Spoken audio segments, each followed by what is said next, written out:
सावित्री एक साधारण कन्या थी जो हर सायंकाल अपने गांव के पास बने एक प्राचीन शिव मंदिर के बाहर पूजा के फूल और प्रसाद बेचती थी।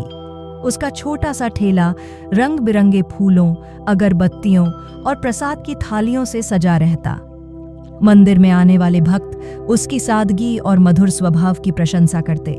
उस सायंकाल भी वह अपना सामान समेट रही थी क्योंकि मंदिर का मुख्य द्वार बंद हो चुका था। तभी एक अनजान पुरुष उसके सामने आकर रुक गया। उसकी आंखों में एक विचित्र तेज था जो सावित्री को असहज कर गया। क्या चाहिए आपको? मंदिर तो बंद हो चुका है, सावित्री ने हिम्मत जुटाकर पूछा। पुरुष ने हल्की मुस्कान के साथ कहा, मैं हमेशा इसी समय मंदिर आता हूँ। यह समय मेरे लिए विशेष है। सावित्री को उसकी बात अटपटी लगी। उसने इस पुरुष को पहले कभी इस समय मंदिर के आसपास नहीं देखा था। वह जल्दी घर जाना चाहती थी, इसलिए उसने ज्यादा सवाल नहीं किए।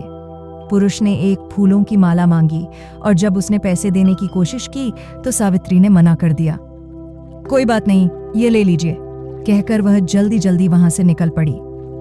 रास्ते में सूर्यास्त हो चुका था और गांव की गलियां अंधेरे में डूबने लगी थीं। सावित्री को अचानक ऐसा लगा जैसे कोई उसके पीछे चल रहा हो। उसने चारों ओर देखा, लेकिन गलियां सुनसान थीं। तभी एक गहरी रहस्यमय आवाज गूंजी, अपनी चुनरी ठीक कर लो। सावित्री ठिठक गई। उसने घबराकर चुनरी संभाली और तेज कदमों से घर की ओर बढ़ गई।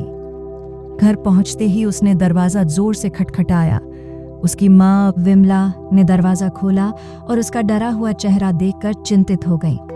क्या हुआ सावित्री, इतनी घबराई क्यों हो? सावित्री चुप रही। उसे डर था कि अगर उसने सच बताया तो माँ उसे फिर मंदिर के पास नहीं जाने देंगी। उसने बस इतना कहा, माँ तुम ही कहती हो ना कि सूर्यास्त के बाद जल्दी घर आ जाना चाहिए। उस रात सावित्री को एक अजीब सपना आया। एक धुंधली सी आकृति जिसकी आंखें क्रोध से भरी थीं ने कहा, आज के बाद तुम्हारी चुनरी कभी ना उतरे। डर से उसकी नींद टूट गई। तभी मंदिर की घंटियों की आवाज सुनाई दी। सावित्री ने राहत की सांस ली और भगवान शिव का ध्यान करने लगी। ध्यान के दौरान उसे एक सौम्य प्रकाश और चंदन की सुगंध महसूस हुई। उसने माँ से पूछा, माँ क्या तुम्हें भी यह सुगंध आ रही है? विमला ने हैरानी से कहा, नहीं बेटी, मुझे तो कोई सुगंध नहीं आ रही। अगली सुबह जब सावित्री मंदिर के पास अपनी दुकान पर पहुंची तो माहौल कुछ अलग था। आमतौर पर वहां भक्तों की भीड़ रहती थी, लेकिन आज सन्नाटा था। तभी अचानक लोग उमड़ पड़े और सावित्री का सारा सामान कुछ ही मिनटों में बिक गया। वह खुश थी, लेकिन तभी वही पुरुष फिर से उसके सामने खड़ा था। क्या कुछ फूल बचे हैं? उसने पूछा। सावित्री ने कहा, सब बिक गया। वह मुस्कुराया, एक बार देख लो, शायद मेरे लिए कुछ बचा हो। सावित्री ने खाली ठेले की ओर देखा, लेकिन अचानक उसकी आंखें फटी रह गईं। वहां ढेर सारी मालाएं और प्रसाद चमत्कार की तरह फिर से प्रकट हो गए थे। उसके रोंगटे खड़े हो गए। उसने चुपचाप फूल दिए। जाते जाते पुरुष ने कहा, हर बात पर परेशान मत हुआ करो, और हाँ, तुम्हारी माँ जिस रिश्ते की बात कर रही है उसे मान लो, तुम्हारे लिए बेहतर होगा। सावित्री सन्न रह गई। उसे कैसे पता कि आज उसके लिए रिश्ता देखने वाले आ रहे हैं? वह घर की ओर बढ़ी, लेकिन उसके कानों में एक ही आवाज गूंज रही थी, छाया मूर्ति, छाया मूर्ति, जब भी पुकारोगी मैं आ जाऊंगा। घर पहुंचते ही मेहमान आए हुए थे। विमला ने उसे बुलाया, सावित्री जल्दी कपड़े बदल कर आ जाओ। मेहमानों के सामने सावित्री की नजरें झुकी थीं। तभी एक औरत बोली, कितनी प्यारी लड़की है, छाया मूर्ति, कैसी लगी तुम्हें? यह नाम सुनते ही सावित्री ने झटके से सिर उठाया। सामने वही पुरुष बैठा था जिसे वह मंदिर के पास देखती थी। वह स्तब्ध रह गई। माँ, ये तो वही पुरुष है, उसने कांपते हुए कहा। सब हैरान होकर उसे देखने लगे। विमला ने पूछा, कौन पुरुष सावित्री? सावित्री ने हिम्मत करके कहा, माँ, ये वही है जो मंदिर के पास आता है। ये कोई आम इंसान नहीं है।